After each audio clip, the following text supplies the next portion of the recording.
자, 그러면서 조선의 통치 체제를 만드는데 이제 우리가 마지막으로 살펴볼 임금 성종이 등장합니다. 성종은 이름 그대로 완성한 임금이라고 해서 성종이라고 불리게 되거든요.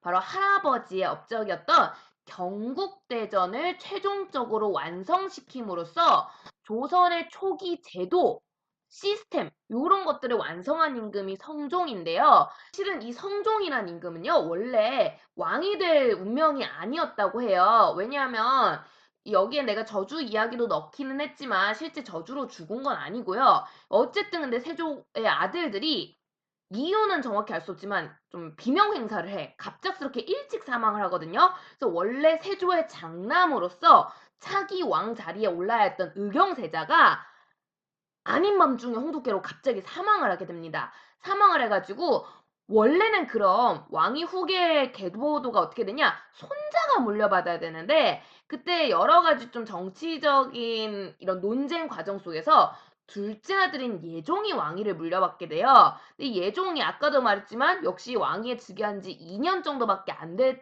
상태에서 사망을 하거든.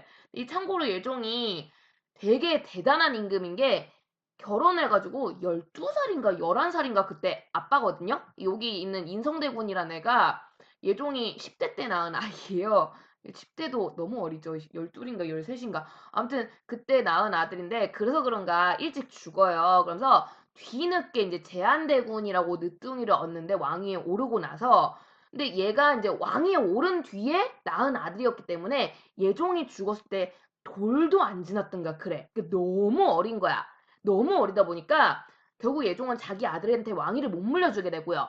다시 그러면서 형의 아들들에게 왕 계보도가 돌아가게 됩니다. 그러면서 당시 죽었던 의경세자의 첫째 아들인 월산대군과 둘째 아들인 자을상군인가 원래 이름이 그런데 성종이 후보에 올라요. 후보에 오르는데 당연히 그럼 얘들아 순서가 누가 돼야 맞니? 월산대군이 돼야 맞거든?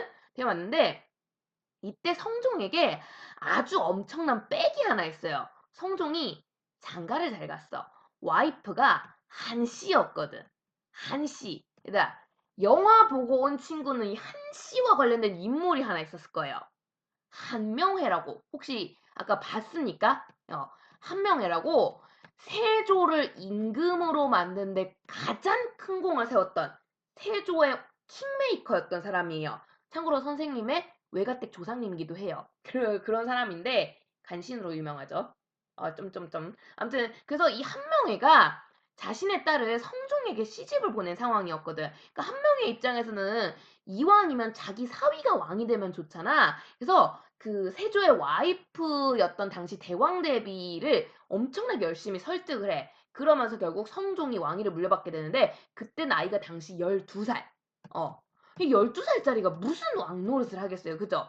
단종이 11살에 왕위에 올라가지고 그 난리 부르스를 쳤는데 한 살밖에 차이 안 난단 말이야. 그래서 성종은 즉위 초에는 할머니였던 그 세조의 와이프 이 사람이 이제 대신 내가 까먹었어 이름을 대신 이 사람이 정치를 돌봐주고요. 뭐 사실상 한명회가 거의 다 했지만 그러면서 그동안 자기는 부지런히 공부를 하게 됩니다. 그러니까 원래는 전혀 왕이 될 운명이 아니었기 때문에 이 사람은 왕으로서의 공부가 전혀 안 돼 있는 상황이었거든. 그러니까 내가 왕 노릇을 할 수 있게끔 공부를 해야 되는 거야. 근데 나 왕이 공부를 하는 제도 그게 뭐였지? 경연. 그래서 성종 때 자연스럽게 어쩔 수 없는 거죠. 경연 제도가 부활을 하게 되는 거고요. 경연을 부활시키니까 세트인 서연 당연히 같이 부활을 하게 됩니다. 그래서 경연 서연 제도를 통해서 성종은 신하들과 소통하면서 신하들의 이야기를 소통하는 경청하는 임금으로 성장을 하게 되고요. 그래서 우리가 조선시대 가장 유명한 대단한 임금하면 보통 세종대왕을 손꼽는데 당시 신하들에게선 가장 칭송을 받았던 임금은 성종이에요. 왜냐면 세종은 완벽주의자 기질이 있어서 신하들 입장에서 솔직히 좀 머리 아픈 임금이거든? 짱나는 임금인데 성종은 그런 게 없어. 정말 신하들 말 하나하나를 다 들어줬던 임금이에요. 그래서 조선왕조 실록 보신 친구들 알 텐데 성종이 동물 사랑으로 되게 유명한 애견가 개, 고양이 뭐 할 것이 동물 진짜 좋아하거든. 특히 성종이 그때 되게 좋아했던 동물이 매인데 성종이 신하들한테 쫄라요. 내가 동물을 너무 좋아해서 궁궐에 좀 애완견이나 뭐 애완동물 하나 키웠으면 좋겠어. 특히 내가 매가 너무 좋아. 얘들아 나 매 한 마리만 키우면 안 돼? 이러거든? 근데 신하들이 임금님께서는 지금 나라를 운영하시려면 공부에 하루하루 매진하시느라 바빠야 되는데 매를 좋아한다는 얘기는 사냥을 하겠다는 얘기거든. 전에 매 사냥 내가 얘기한 적 있잖아. 고려시대 할 때. 절대 안 됩니다. 신하들이 막 그래. 그래서 성종이 진짜 안 돼? 진짜 안 돼? 이러다가 결국엔 알았어 하면서 진짜 매를 엄청 좋아하는 사람으로 유명한데 포기를 해요. 그러니까 그럴 정도로 자기 고집이 없는 거야. 다 경청을 하고 들어줘. 그러니까 신하들이 굉장히 성종을 좋아했다라는 거고요. 그래서 경연서연 부활을 합니다. 그래서 성종은 이제 신하들과 소통을 하면서 나라를 다스리다 보니까 할아버지였던 세조와는 다르게 오히려 그보다 더 위였던 소통하면 무슨 임금 생각나? 세종하고 비슷해요. 그래서 세종과 마찬가지로 경연서연을 상당히 사랑했던. 그래서 경연서연을 가장 활성화했던 임금이 세종이거든. 2등으로 가장 많이 공부했던 사람이 성종이야. 예, 그 정도로 되게 비슷하고요. 그래서 성종은 자연스럽게 경연을 더 활성화시키기 위해선 자신의 공부를 도울 뛰어난 인재들이 필요하단 말이야. 그런 기구로 세종대왕이 만들었던 게 집현전이잖아. 그래서 성종도 집현전을 두고 싶어 해요. 두고 싶은데 집현전이 뭐하다 없어졌지? 그치. 할아버지 세조 왕노릇 인정 못한다고 반란 일으키다가 없어졌잖아. 그래서 손자 입장에서 할아버지한테 역모를 일으킨 애들을 그대로 복구시킬 수는 없어요. 근데 이런 기능을 가진 기구는 있었으면 좋겠단 말이야. 그래서 집현전과 거의 똑같은 역할을 하는 기구를 만들어요. 홍문관이라고 합니다. 이 기구를. 홍문관. 왜 이름이 달라졌는지 이해됩니까? 그래서 눈 가리고 아웅이긴 해. 이거 실은 집현전 그대로 계승한 기구거든요. 여기 집현전 넣어주시면 돼요, 얘들아. 그래서 집현전하고 똑같은 기구인데 나 집현전 부활할 거예요. 이러면 할아버지 세조를 욕되게 하는 일이거든. 그래서 이름만 바꾼 거야. 홍문관이고요. 그래서 이 똑똑한 사람들이 학문을 연구하고 문물을 정비하고 더욱더 똑똑한 인재들로 자라나면서 세조 때부터 이어져 오고 있던 업적 경국대전을 최종적으로 완성을 하게 되는 거고요. 이 경국대전은 조선의 가장 기초적이고 기본이 되는 가장 대표적인 법전으로서 조선이 이제 완벽하게 유교, 성리학을 중심으로 국가의 통치하는 방식을 완성했다, 확립했다라는 것을 의미하고요. 그 뒤에서 제도에서 배울 건데 조선은 6조라고 해서 6개의 기관을 중심으로 이제 법을 운영을 하게 되거든요.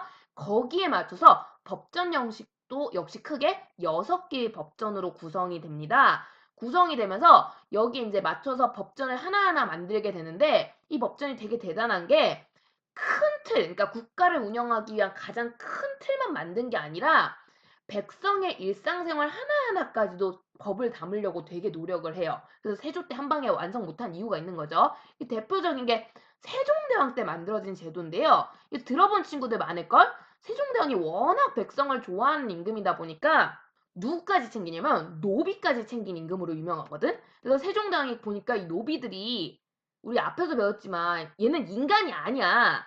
물건이란 말, 물건. 그 당시 사람들은 노비를 인간으로 생각을 안 하는데 그래도 실제로 얘네는 사람이잖아요. 그러니까 애를 낳고 사랑도 하고 막 이러는데 세종대왕이 보니까 너무 불쌍한 게 노비가 결혼을 했어. 애를 낳았어. 낳은 지 1시간, 2시간 만에 막 일하러 가. 노예니까. 그런 것들을 목격하면서 그 애를 낳은 지 얼마 안 된 노비들이 막 죽어나가고 그런 것들을 보게 된 거야. 너무 불쌍한 거지. 야, 그래도 우리가 아무리 얘네를 물건 취급하지만 얘네도 인간인데 그러면서 노비들한테 출산휴가를 줘요. 처음에는 여자 노비들한테만 출산휴가를 줬거든? 근데 여자 노비들한테 출산휴가를 줘도 애 육아하고 몸 풀고 이러다 보면은 얘가 못 쉰단 말이야. 이 옆에서 남편이 도와줘야 된다는 거지. 나중엔 남편 휴가까지 만들어줘요. 그래서 그 출산휴가 제도가 노비에 대한 그 되게 유명한데 참고로 그 노비가 받았던 출산휴가 기간이 현재 우리 회사원들이 받는 출산휴가 기간보다 길어요, 얘들아. 우리 현대 법에 규정돼 있는 기간보다 더 길어. 월급도 줘. 대박이야. 세종대왕이 훨씬 더 지금보다 복지 제도가 좋아요. 그런 것들을 하나하나 다 반영을 했고요. 심지어 이 과정에서 중국의 법을 그대로 흉내낸 게 아니라는 거지. 조선만의 질서가 존재했다는 점. 요 점에서 굉장히 큰 의미를 지니는 법전이 경국대전이라는 법전이 되겠습니다. 그래서 되게 중요한 법전이고요. 나중에 뒤로 가면 이제 시대별로 제도가 바뀌다 보니까 새로운 법전이 나오긴 하지만 가장 조선의 중심을 이루는 기본이 되는 법전이에요. 그래서 요게 이제 다 의미가 있는, 그러니까 경국대전에 대한 평가거든. 굉장히 긍정적인 의미를 지니는 조선만의 법전입니다. 이걸 완성한 임금이 성종, 시작한 임금은 세조. 그 구분을 좀 해서 기억을 해주시면 좋겠어요. 그래서 이런 업적들을 통해서 성종식이 최종적으로 조선의 통치 질서가 완성이 되는데요. 자, 요 내용 교과서로 한번 훑어보도록 합시다.